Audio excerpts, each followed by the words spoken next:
What's going on, everybody? Sean Daniel with Guitar Control here. Today we are learning one of the most requested songs of the last decade, Perfect by Ed Sheeran. Really a perfect song to practice your waltzing because it is in we're counting to three all day, every day today. We're going to have the capo on the first fret. We're going to use chords in the key of G, and make sure you click the link below because we're going to have the chords along with the lyrics. You can follow along. But basically, it's going to sound like this.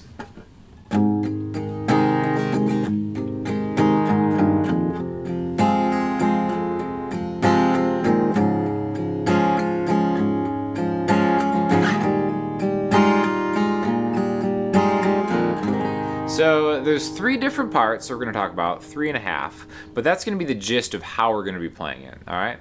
Now, in the actual recorded version, there's kind of an electric guitar that the strumming is like, which you can totally do. We'll talk about it both ways, but I think having more of a dynamic strumming pattern like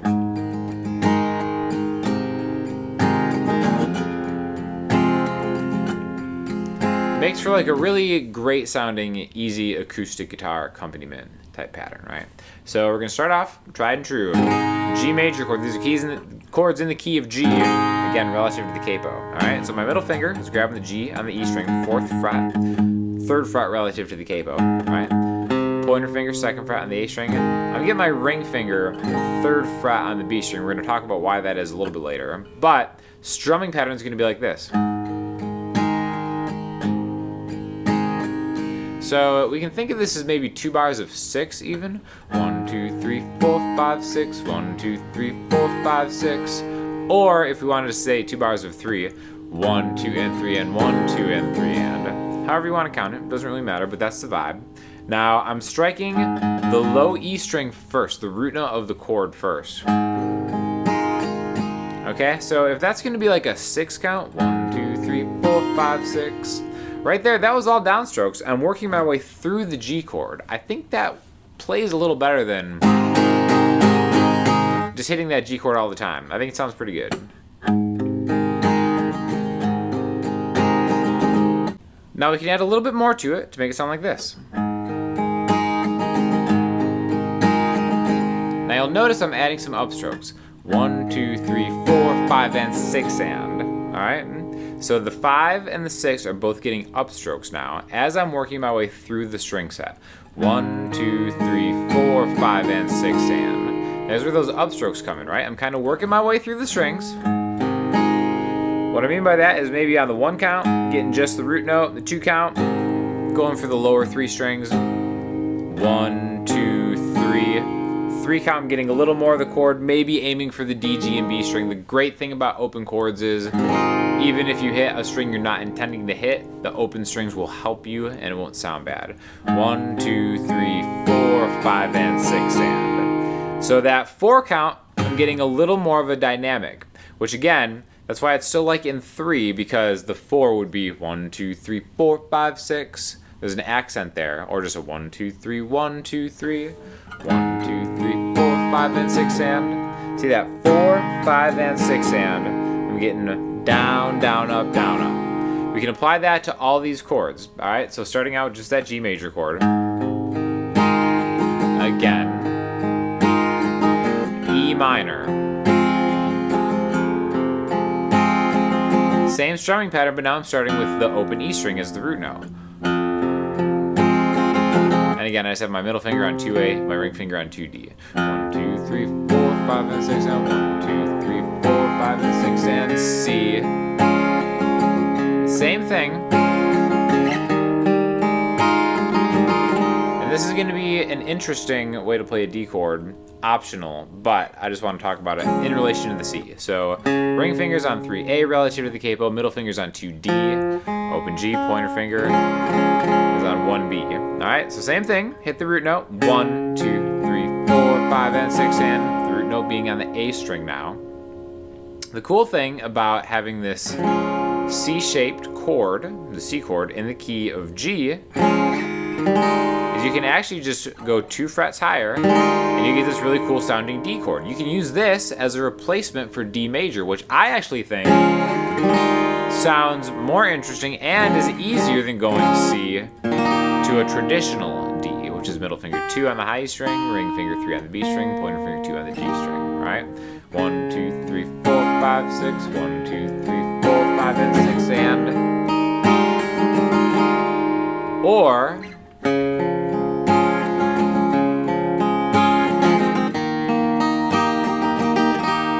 again, they're both D major-ish, essentially, but you can kind of use them interchangeably to make it a little more interesting, make it more fun for you to play. So that's the verse. G. Again. E minor. C. D. Sometimes you can let that last one ring. 1, 2, 3, 1, 2, 3, 1, 2, 3, 1, 2, 3, 1, 2, 3, 1, 2, 3, 1, 2, 3, 1, 2, 3, 1, 2, 3, 1, 2, 3, 1, 2, 3, 1, 2, 3, 1, 2, 3, 1, 2, and 3, and 1, 2, 3, 1, 2, 3, 1, 2, 3, 1, 2, 3, 1, 2, 3, 1, 2, 3, 1, 2, 3, 1, 2, 3, 1, 2, 3, 1, 2, 3, 1, 2, 3, 1, 2, 3, 1, 2, 3. Another thing you can do is add a palm muting component to it. I'm just judo chopping the bridge. That way you can kind of hear that count a little more on the nose. 1, 2, 3, 1, 2, 3. When you take away the sustain of the chord, you hear the count more. I was working my way through the string set and back, okay? But basically those are the verse chords. The only thing we might want to add is we can walk to the E minor chord.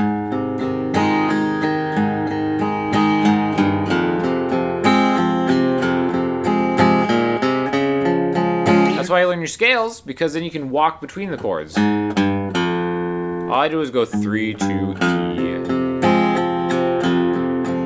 A 2 3 for the C chord. Okay? Again, all this stuff is optional. Just learn the chords, then kind of have fun with them, right? Now in the pre-chorus, it's the same thing except there's one change. Everything starts the same. G, E minor.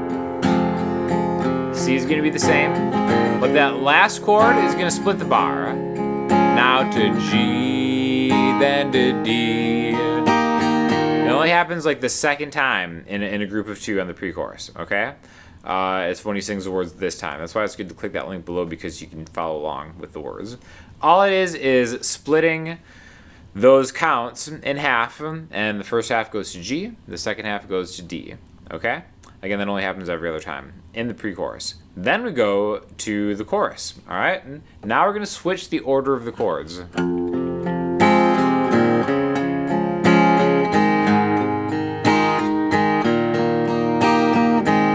E minor to C, G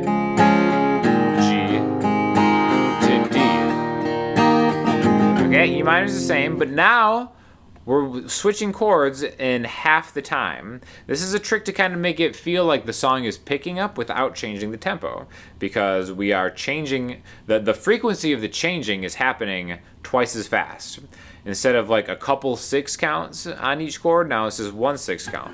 1, 2, 3, 4, 5, 6, C to G to D. Now this is one of the reasons that I like using the ring finger on the B string G major as compared to the ring finger or pinky on the high E string G major, is because when you go from G to D, you can just kind of plant your ring finger there and switch back and forth. So just work on that change if you're having trouble going from a G all the way to a D major, all right? But that's the chorus. 1, 2, 3, 4, 5, 6, C, 2, 3, 4, 5, 6, G, 2, 3, 4, 5, 6, D.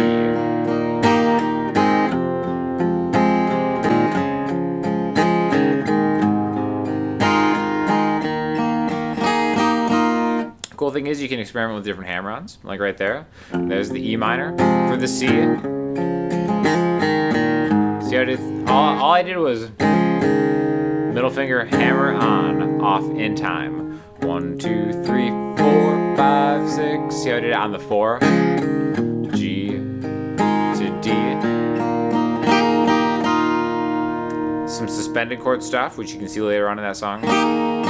Just pinky hammer on to the 3rd fret on the high E string in the same spot. So I'm kind of mirroring the hammer on for that C with that D because it happens on the even number chord switches. E, C, G.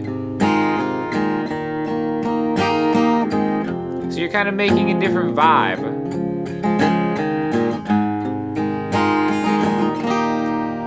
Then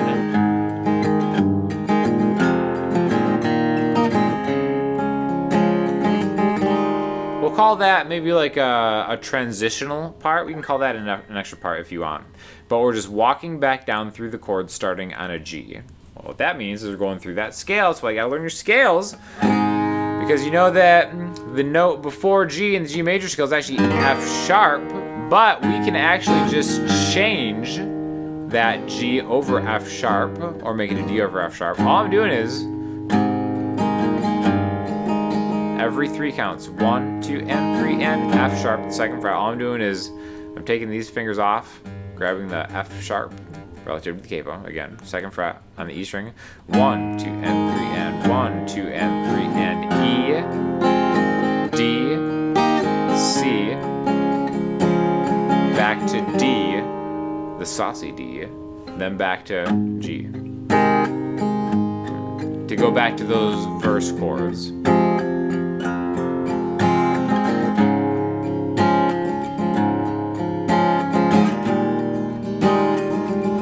Okay, another thing you can do is for that C to D, I actually like using slash chords for that. So what that means is it's still a C chord, but a G is in the bass. So your ring finger is getting the 3rd fret on the low E string, and your pinky is actually getting the C.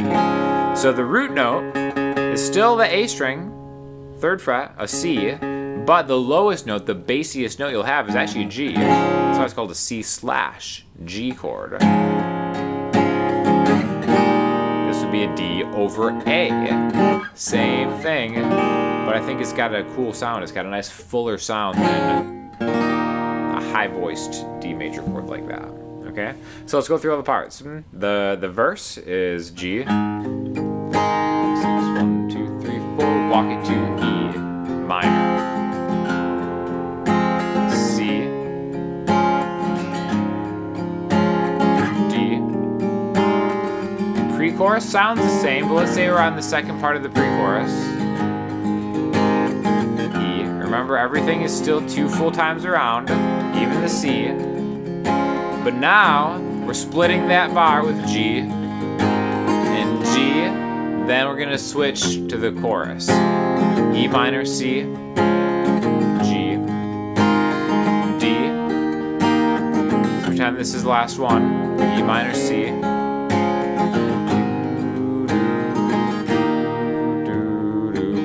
Then the walk down.